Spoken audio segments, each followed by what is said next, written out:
예, 안녕하십니까. 오프로입니다. 오늘 추천드리고 설명드린 종목은 포스코입니다. 상당히 식상한 종목이라 할 수도 있는데 요즘 주가는 또 안 그래요. 상당히 핫하게 잘 올라오고 있습니다.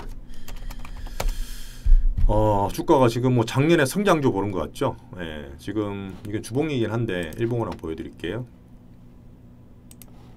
야, 이건 뭐 무슨 작년에 뭐 2차전 시장 모르고 있는데 작년에 10월, 11월 달에도 물론 따라 올랐었고 주가가 20만 원 후반까지 갔었지만 올해 초에 장 빠질 때 조정을 좀 받았고요. 지금 30만 원 치고 나서 3월 달부터 또 오르고 있습니다. 그래서 거기서 또 20% 올라서 38만 원까지 그 육박을 하고 있는데 참 이 시가총액 순위가 또 변해요. 어떻게 보면은 지금 작년에 그렇게 안 갔던 가치주들이 지금 3, 4월 달에 또 힘을 내면서 추가로 상승하고 있는 그런 국면이라 봅니다. 어떻게 보면은 정말 싼 주식들이 성장 동력을 붙이면서 작년에 워낙 잘 갔던 성장주들이 쉬고 있는 가운데 그 틈을 비집고 와서 이 가치주들, 저평가주들이 성장을 조금 보이면서 실제로 1분기 실적, 2분기 실적 기대감을 높이면서 주가에 수급 돌아와서 주가 올라가는 그런 국면이라 보시면 됩니다. 그래서 저는 개인적으로 이 굴뚝주들을 요새 근래 추천을 좀 드리고 있는데 그냥 18년 기준으로 봐요. 18년에 물론 17년 같은 케이스도 많이 엄청 올랐었지만 그때 주가가 사실 이때 40만 원까지 갔었죠. 2017년에. 그래서 1차적으로는 40만 원까지 보지만 그때랑 다른 게 있습니다. 그때랑 다른 게 있어요. 어떻게 보면 2008년 서프라임 때 철강만 만들던 철강주가 그때는 뭐 태양광 이런 거 하면서 다 실패를 했죠. 성장 동력을 달았는데 엔진이 고장났어요. 근데 지금은 누가 뭐래도 어쨌든 미래에 대한 확실한 성장 동력, 앞으로 가야 될 길, 미국이든 글로벌이든 우리나라에서 어쨌든 하고 있는 수소 쪽을 지금 갖다 붙이고 있습니다. 충분히 가능성이 있다 보는 거죠. 당장 수익이 안 된다 하더라도. 그래서 지금 인프라주들이 크고 원자재 올라가면서 철강주들이 계속 올라오고 있는데 수익성도 많이 개선돼요. 그 돈 가지고 그냥 구닥다리는 철강만 한 게 아니라 수소 쪽이라든지 자체적으로 키우고 있는 성장 동력을 키우고 있습니다. 그런 면이 상당히 좋게 보고 있는 거죠. 자, 레포트 하나 소개해 드릴게요. 오늘 27일 나온 레포트입니다. 지금 신한금융투자에서 나왔는데 제목은 벌써 반하면 안 되는데 이미 주가는 반하고 있죠. 주가는 상당히 많이 오르고 있고 사람들도 사실 많이 사고 어떻게 보면은 작년에 성장주 말고 신규로 돌았던 사람들이 지금 3, 4월, 2, 3월 달에는 이쪽으로 베팅을 많이 하고 있는 그런 상황입니다. 목표가는 45만 원 정도 잡아놨어요. 뭐 하여튼 꾸준히 오를 거라 저는 보는데 뭐 37만 원 감안해도 최소한 20% 이상 수익을 보고 저는 그 이상 보고 있습니다. 일단 가치주, 굴뚝주들의 지금 가장 핫한 내용은 실적이에요. 실적. 워낙 밸류가 싸고 그 다음에 분기별로 실적이 더 잘 나오면서 성장을 보인다는 그런 내용이죠. 그러고 나서 이제 1분기 뭐 이렇게 보시면은 중국이 사실 워낙 공급 과잉했지 않습니까? 뭐 2015년부터 나오던 얘기인데 공급 감인 그 다음에 감산을 하게 되면 더 좋겠지만 감산 안 한다 하더라도 호황이다. 뭐 하면 더 호황이다. 이건 뭐 그냥 다 좋다는 얘기죠, 사실. 그리고 투자 의견은 매수로 하고 목표주가는 45만 원 1차적으로 잡고 있습니다. 실적 먼저 보고 넘어갈게요. 포스코. 자, 일단 연간 실적 보겠습니다. 연간 실적 작년 기준으로 27조 정도, 죄송합니다. 57조 정도 매출이 났고요. 근데 이 매출이 사실 생존과 가장 직결된 가장 기본적인 지표잖아요. 근데 보시면은 참 이게 중국이 좋았던 2000년대 초반부터 2007, 8년, 2008년 서프라임 때까지 매출 보세요. 11조, 14조, 19조, 21조, 20조, 30조. 그러니까 서프라임 터지기 전까지 매출이 거의 뭐 한 10년 동안 3배 이상 오릅니다. 그 다음 영업이익 보세요. 1조 8천억에서 6조까지 오르죠. 이러니까 포스코가 그때 수십 배가 오른 거예요. 매출은 몇 배 오르지만 주가는 항상 선반영, 미래를 반영하기 때문에 기대감 플러스해서 돈으로 갖다 붙이면서 주가가 수십 배 올랐던 그런 시기가 있었습니다. 이때가 이제 굴뚝주들의 최전성기, 중국 관련해서 흐름이 되게 좋게 보았던 우리나라 제조업체가 그나마 괜찮았던 2000년대 초반 중반까지의 일입니다. 하지만 2008년 서프라임 터지고 많이 꺾이죠. 그 다음에 뭐 사실 박스피가 그 10년 동안 이루어졌는데 2008년부터 2011년까지 또 매출주 많이 올라갑니다. 사실 그때 보면 서프라임 바로 또 회복되는 것 같이 우리나라 금리도 올렸고 그러다가 2011년에 유로빅이 터지면서 한번 더 꼬꾸라졌죠. 예, 맞습니다. 그래서 그때 또 살아나는 하다가 다시 금리 또 내리면서 우리나라가 계속 이 침체기에 들어가는데 이제 그때부터 철강주, 굴뚝주들의 암흑기가 시작됩니다. 사실 주가 보셔도 뻔히 보여요. 주가도 한번 보여드릴게요. 재밌게.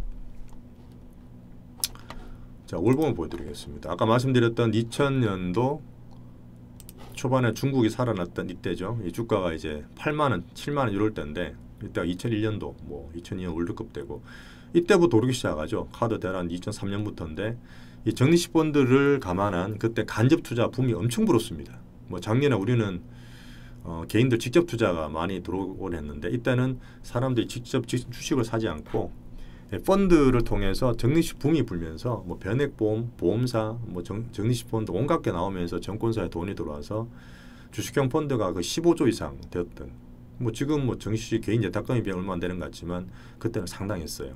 상당히 큰 규모였고 시총도 작았으니까 주가가 10만 원 안 되는 것들이 2007년도 이때 보시면은 고가 76만 원 찍어버립니다. 이 대형주가 주가가 1배 올라버렸죠.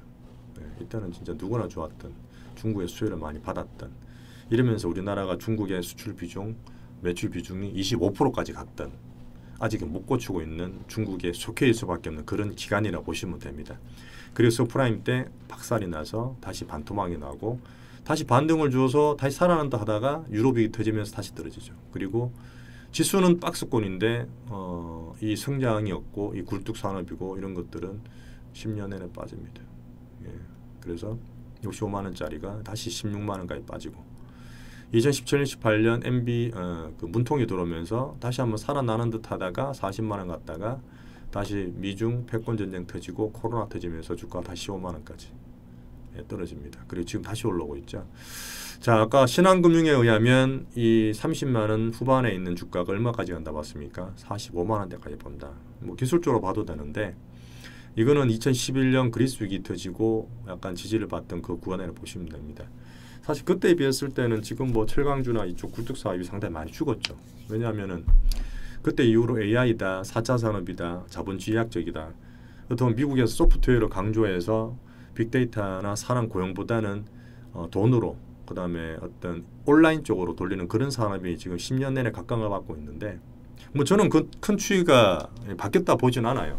지금 워낙 작년에 올해도 너무 올랐기 때문에 워낙 많이 못 올랐던 가치주가 지금 조금 반등을 주고 있다 보고 결국은 올라가면 사실 또 꺾인다 봅니다. 지금 인프라 투자라든지 고용을 살리기 위해서 각국이 상당히 노력을 하고 있는데요.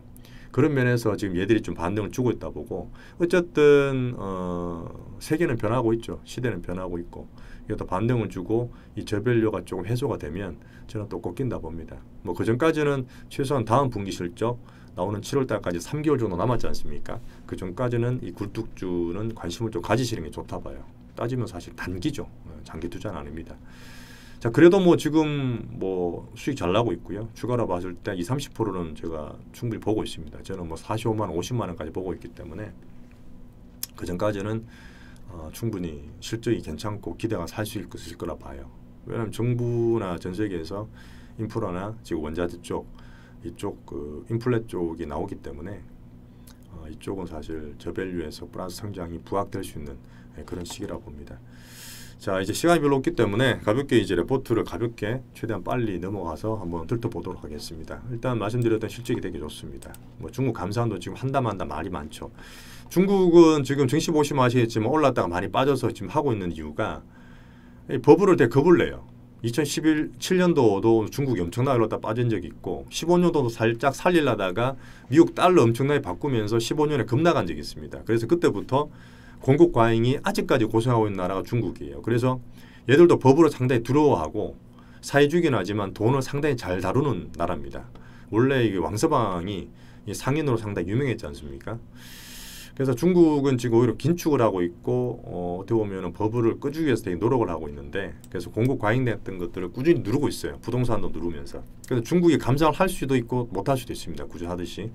어쨌든 그 필요 없다 하더라도 감산 안 한다 하더라도 철강 가격이 상당히 오르고 있고 사용도 많이 높아지고 있죠.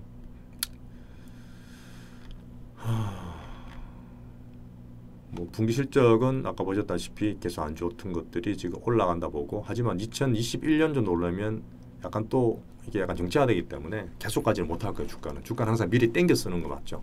그래서 아마 저는 올해 상반기 정도까지만 보고 있습니다. 아까 말씀드렸던 이제 뭐 수소 관리 쪽은 사실 지금 당장 수익이 안 돼요. 당장 수익이 안 돼서 그냥 성장에 대한 기대감을 올릴 수 있는 부분이지 성장보다 실적에 대한 부분은 아마 철강 이쪽이 주된 거라 보시면 됩니다.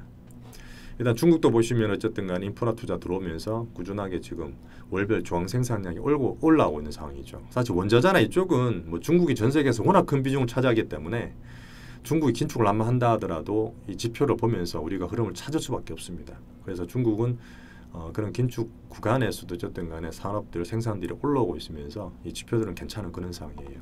자, 재고도 많이 빠지고 있죠. 쓰이고 있다는 얘기입니다. 철당 유통가도 지금 꾸준히 올라오고 있는 상황이고요. 긴축이나 감산을 함에도 불구하고 올라온다는 얘기입니다. 실제로 쓰이고 유통이 잘 되고 있다는 뜻이에요. 가격도 올라오고 있죠. 마찬가지입니다. 일단 뭐 포스코 PER은 PBR을 보고 있는데 역사적으로 봤을 때 PBR이 뭐 0.2까지 0.4까지 떨어질 수도 있는데 지금 0.6 정도예요. 그래도 뭐 PBR 1도 안 되니까 뭐 공장 뭐 층산 가치도 안 되는데 뭐 어쨌든 0.8에 0.1까지 가도 되죠. 사실 1까지 가도 됩니다. 워낙 지금 작년에 성장주 때문에 몇 년 동안 눌려 있었는데 아니 1분기 2분기 잠깐 뭐 굴뚝쭉 할 수도 있잖아요. 성장주 너네 워낙 많이 갔잖아. 그래서 한두 분기 정도는 얘들한테 좀 양보하자고요. PBR도 사실 좀 올라오다 봅니다. 뭐 매출 아까 봤는데 어쨌든 21년 1분기 때, 2분기 때, 3분기 때. 근데 매출이 보면 작년에 비해서 빵 늘죠. 1분기 때. 그 다음에 2분기도 늡니다. 한 3분기부터 조금 정체가 되죠. 그래서 제가 말씀드리지만 1분기 실적 나오는 지금, 근데 2분기 실적 나오는 여름까지만 보자는 얘기입니다. 그 이상 보는 건 아니에요. 장기 투자 아닙니다. 이거. 이 정도로 뭐 마칠게요. 시간도 다 됐고 해서 포스코는 제가 말씀드렸지만 지금 사셔도 되고 목표가는 45만 원에서 50만 원까지 보고 있는 여름까지 보는 1분기 실적 지금 받고 2분기 실적 나오는 여름까지 볼 수 있는 중기 추천주로 추천을 드리겠습니다. 이상입니다.